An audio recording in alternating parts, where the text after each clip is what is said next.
Hello and welcome back to my Java multiplayer tutorial. So in this tutorial we're going to set up the basic server, and then the next tutorial we're going to set up the client and have them send some text in between each other. So we're going to start off by writing the class that's going to have the user interface, and so we're going to have like a area that has like the output of whatever it is, and this is going to be the server thing, so you can send like commands or view what the client's doing, or like start and stop the server, stuff like that.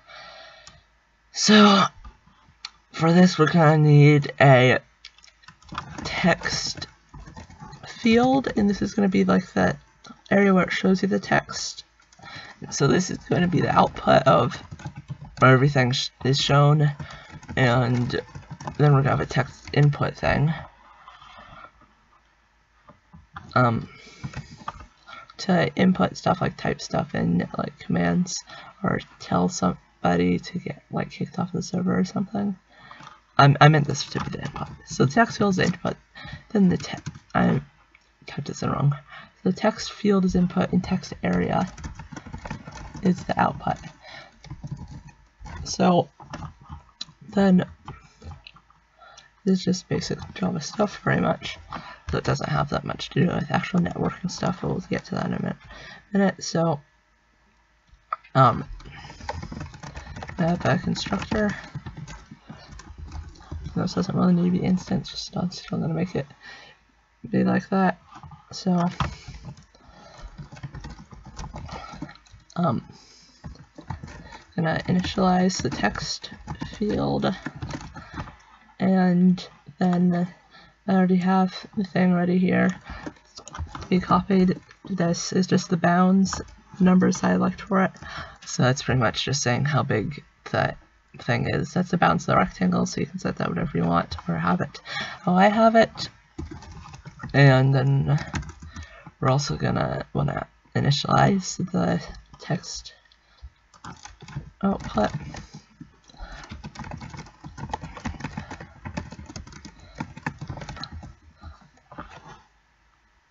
And then set the bounds for that also. So output's just going to be a lot bigger, and then the input is going to be a small little rectangle at the bottom where you can type stuff in. So then also we need to have this extend the frame class, otherwise none of this stuff's going to work.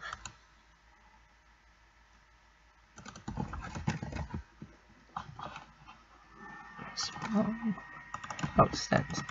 So it extends frame,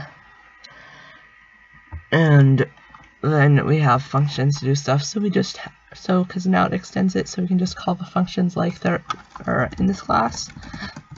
So we want to add the input and the output to the frame, so that it'll show both of them. And this isn't lightweight Java game library stuff, because this actual thing doesn't have anything to do with the game. This is just a server that's hosting it that the game's going to connect to. So we don't need any lightweight Java game library windows and stuff like that. So this is still going to work with the lightweight Java game library. And then set the size of the actual window so we can see everything. And we're going to want to set the title. This should take a string, and it's just the title of the window, just like in lightweight Java game library if you haven't done this part of Java before. I'll just do this server interface. And then I'm gonna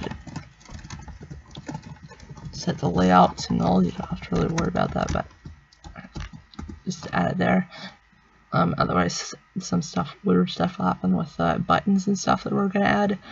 So then we also want to set it visible so it actually shows it. And then if we go to main, and we're also going to want this to be a thing, so we're going to access in other places.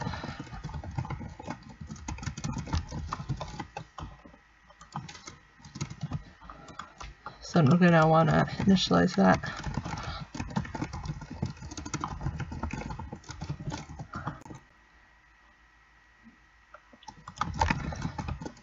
And Then we run it. Then you can't see it because I'm using a weird recorder, but it should have a window that has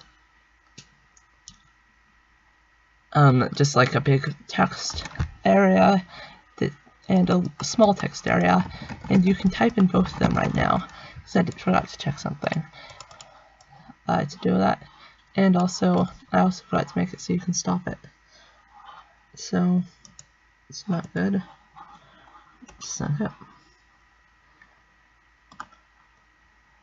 So if you just did run that, then you're gonna have to go into Task Manager to close it.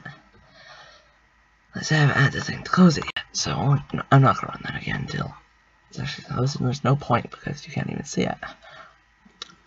So we're gonna want to add a button. So I'm just gonna copy some code for that and explain what it does. So we're just creating a new button.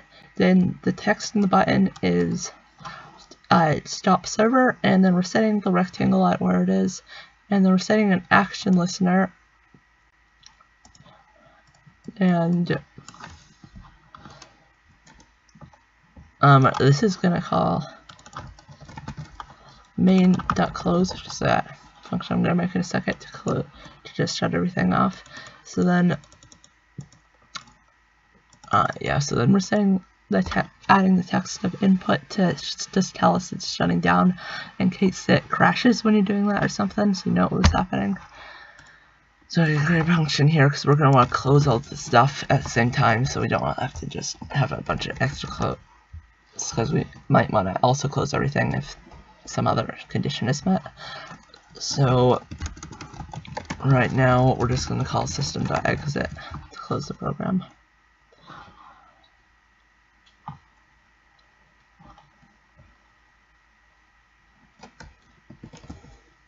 And then you can just put a number in here for whatever you want.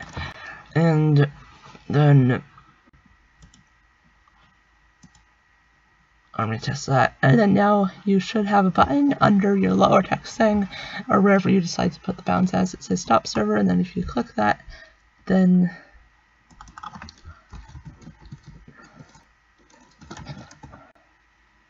I shouldn't have that there.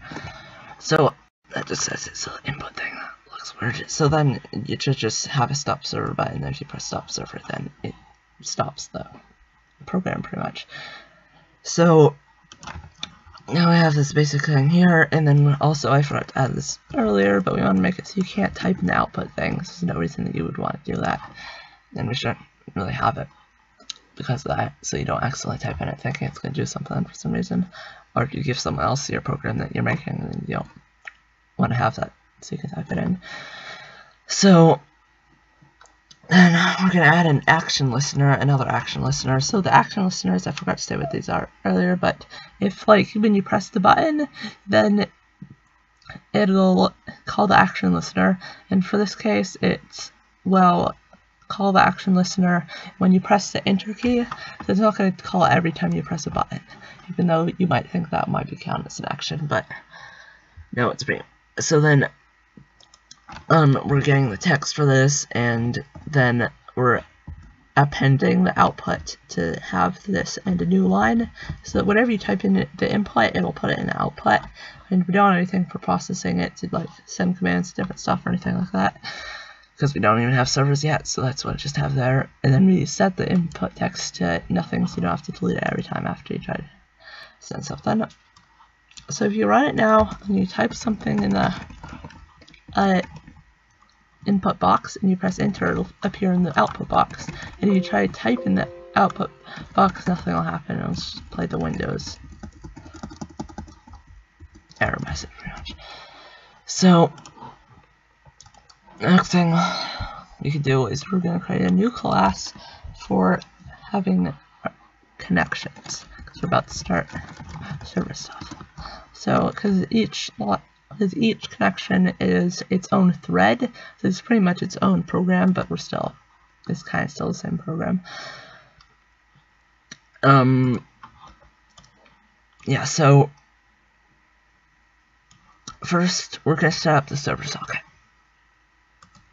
So what this has here is to do serve, and you probably want to actually have the service okay as a, or yeah, you might need it for something else, so just have it as like a variable in the top.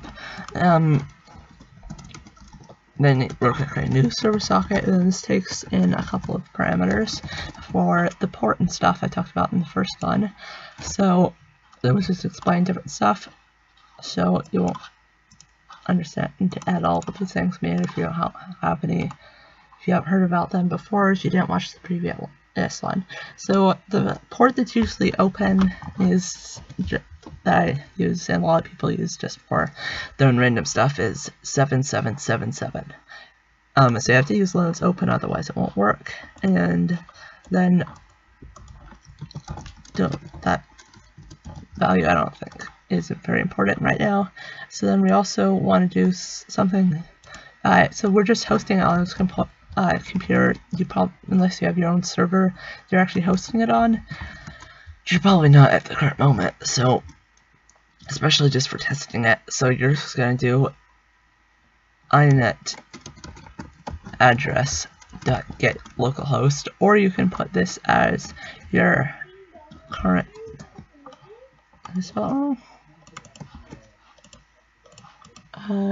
Yeah. So that just gets your IP and then returns it as not the class that it needs. There's also like one method for like .get by string, or it basically just takes a string. .get by address, yeah. So or .get by name. So the string host, and that you just type in like whatever your IP address. Wherever your IP is, like 192.168.0.1 for an example, that's just might be your IP. So you can have it as that. And this also needs to have something to catch it. So I'm just adding throws, so I don't have to add a bunch of extra stuff to handle it. So what we're gonna do now is we're gonna need to fill in the connection line. So a connection line is a bit more complicated than these so far. So we're just gonna create a basic constructor here. It's just basic so far, and then it's going to need to take in a socket. And don't worry about that quite yet. That's the connection between the client and the server. So that's what the socket is, and then we're going to pass that in after creating it in the main thing instead of creating it inside of here because it needs to serve side and stuff. So then we're going to need a couple other things in here. I'm just going to copy them so I don't spell them wrong. So we're going to want a socket to keep the socket here because we're going to need it for other stuff, and we want a data input stream and a data output stream, and those are pretty much what they sound like. It's for the input and output of the connection, pretty much. So one of them's for going to the server and one of them's for going to the client, pretty much. So we're getting from the client and then going to the client, getting from the client. That's on it. So then we're pretty much just gonna want to do this, and then this is just saying initializing the socket and initializing this as a data input stream, and then we're taking in a socket.get input stream, and then we're also gonna have this throw this thing, and then we'll just have a try catch in the main. So it just looks like better, I think, like this, but you can add a try catch if you want to, because they're pretty much exactly the same thing, really.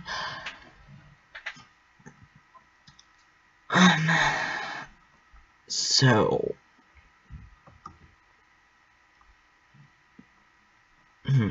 okay, so we're gonna also want a function here to close it.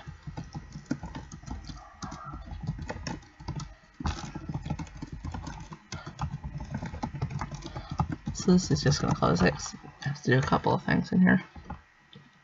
or we are going to do a couple of things at least. So later we're going to have it so that like it tells all the other clients it's doing it for inside the game and stuff. Okay, so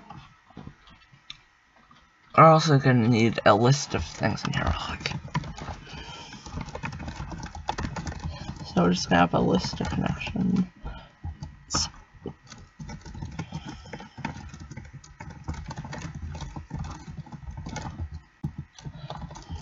Oh, just going to hold all the connections, obviously. Have to name it. Spell connections.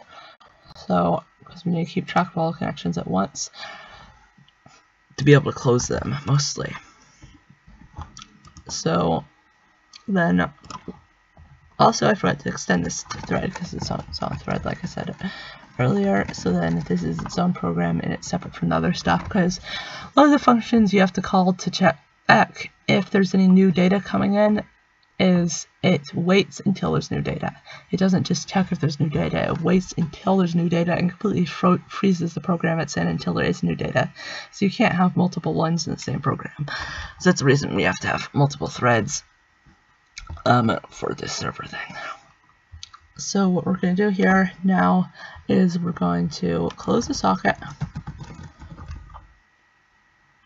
Out here, and then we're also going to close the input stream.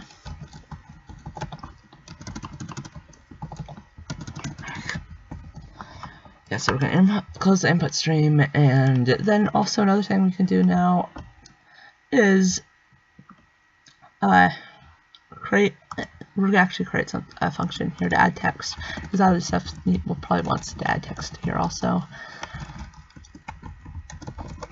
So we're just going to take in a string, the text, and then this is going to just do the exact same thing as here. Outputs.append text plus new line.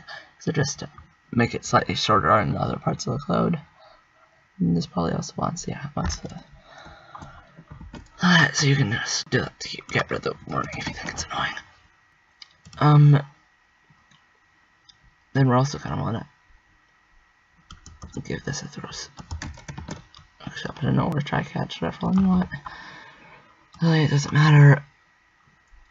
And so, yeah, so add a message saying we're closing this. Meant to do it.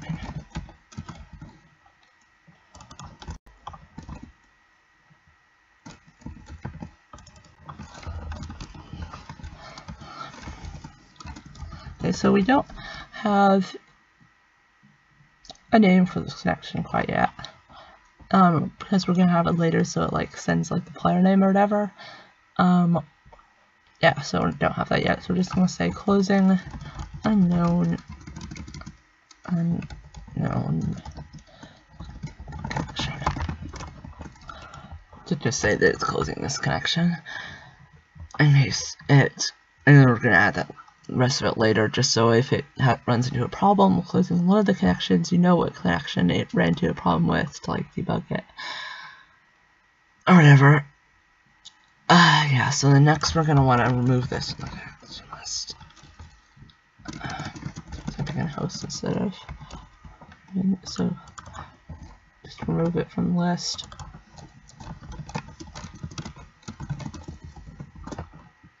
Okay, so that's it for that basic thing. So yeah, so now we are going to have a couple of different stuff in here. Okay, yeah, so we're gonna have we still have a lot of work to do in this one. So we have the basic like constructor and what's going to close it. So we don't have anything to run it and check if there's new messages or just send messages to the other stuff, so we're going to do that in a minute. But first we're going to have it in the main to detect for new connections, but we don't actually have a client thing yet. It's going to be in the next tutorial because this one's already going to be like half an hour long. yeah, so we're gonna do a while loop here. And also, if we have a while loop in this one, it's not gonna affect any other thing because they're in separate threads. So that's another reason to have the threads, even if it didn't pause completely every time. So while the server is not closed, because if we close it, we obviously don't want to just keep trying to do stuff and then try to do stuff with closed connections, and it runs into a bunch of errors and crashes the program. So yeah, so okay, so this is how we get a new socket.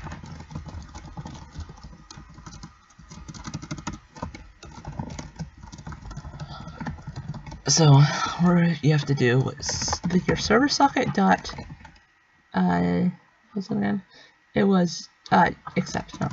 Okay, so accept. So if anything comes into it, then it accepts the connection.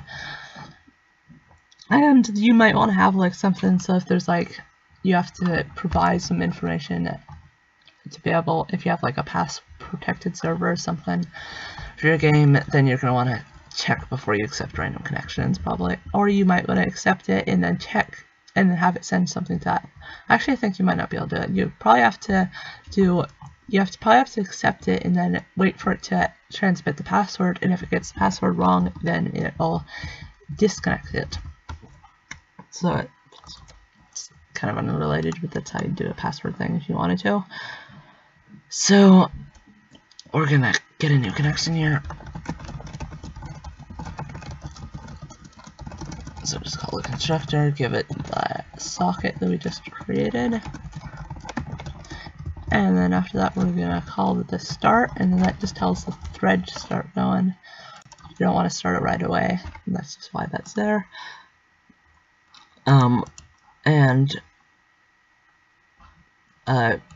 Then we're going to add this to the list, of course.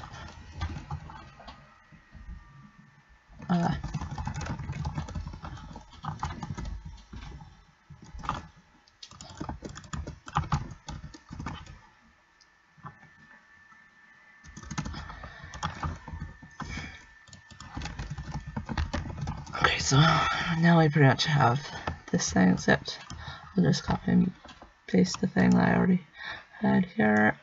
Or I guess not. Okay, so add text. We're gonna add the text. Someone has joined. Yeah, so there we go. Someone has joined. No, you have no idea who has joined because we don't have anything to send that yet or receive it, so we're not actually doing that yet, and we'll do that in the next tutorial. So now what we're going to want to do is we're going to want to go back to the connection class, and we're going to write a couple of methods to send messages. So if you want to send something to the client, and this is our first message. So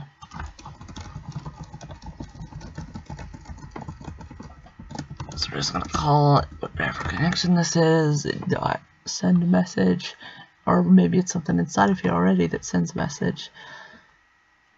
So we're gonna take the string as text, and then we're gonna want to do out dot write UTF, and then that's outputs the string to the client, and then we're going to do out.flush, and then that it hasn't actually sent it yet. You have to, it's just collecting all things it's going to send. Then when you do out.flush, then it actually sends them to the client.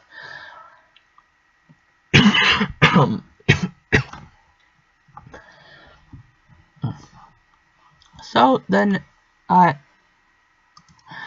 so that's pretty much might be all that we want for now. We're gonna add some more functions to make it easier a little bit, but so now we need the run function, and the run function is just the client as the function that's called whenever it starts the thread. So we're gonna have a while loop in here. And while loop is going to have a condition to make sure that the socket's not closed.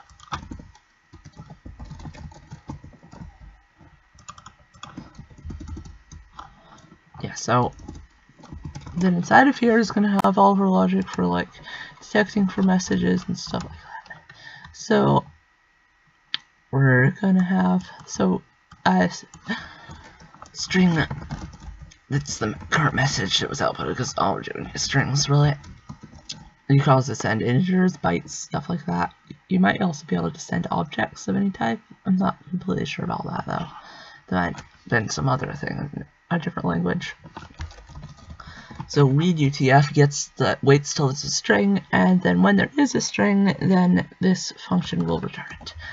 So this value will never just like be empty, because it waits until it's there. So this one has to be, so I'm going to try catch, so we can do that. So then we have this message. Yeah, so what we're going to do is, so we're going to have something, because if you close the game, obviously you don't want the connection to just keep trying to send stuff to there. So if the game has sent a message that says it wants to stop, and then it's closing in, it's going to stop, then we just close connection. So it's just checking the string. That's very basic. Then calling the function that we wrote a few minutes ago to close everything in here, and the main loop also closes that when the server is being closed. So we're going to add some more stuff later when we actually have more stuff, pretty much. So and then if there's error here, we're gonna have to close the connection also. And that's you're gonna need another try catch inside of a try catch. It's kind of rare, but so if the error needs, you're gonna need to close the connection, or you're gonna have the entire program crash. And if you're actually running a game and then there's some sort of error with this for some reason, then you probably don't want that to happen. So that's just why we've got that there.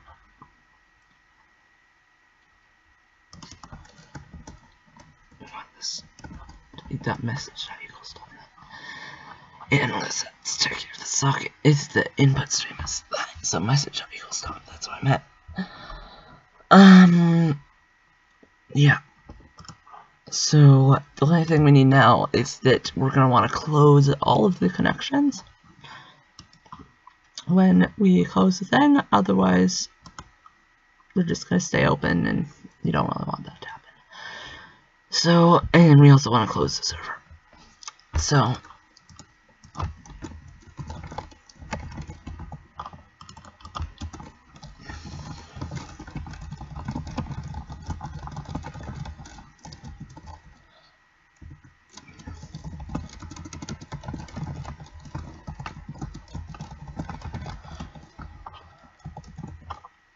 yeah, so then that's just going to close all of them, and we want to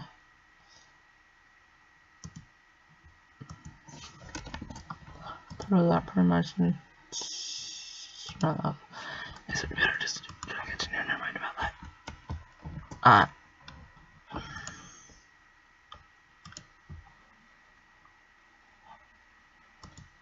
So we want a try catch for all of this. We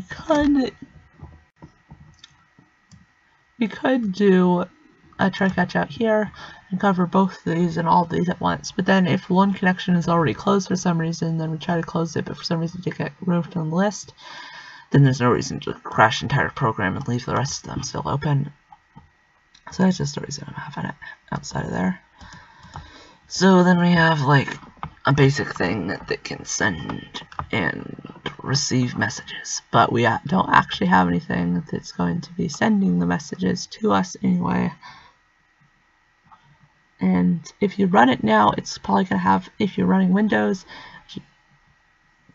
yeah, so then it's going to have a thing that's going to ask you to allow access. You definitely want to allow access to that, otherwise that's just asking if you want it to be able to use internet capabilities. capabilities, pretty much. So you don't want to allow access to that unless your service, and then your service never gonna work. And you have to go and find settings and stuff. So that's all this time, except for